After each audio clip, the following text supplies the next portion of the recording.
فلما نسوا ما ذكروا به فتحنا عليهم أبواب كل شيء حتى إذا فرحوا بما أوتوا أخذناهم بغتة فإذا هم مبلسون فقطع دابر القوم الذين ظلموا والحمد لله رب العالمين.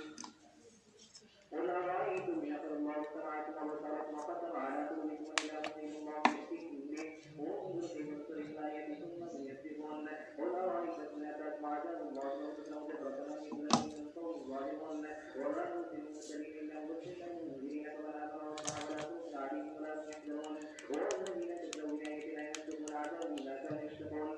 قل لا أقول لكم إني خزائن الذين يخافون أن يحشروا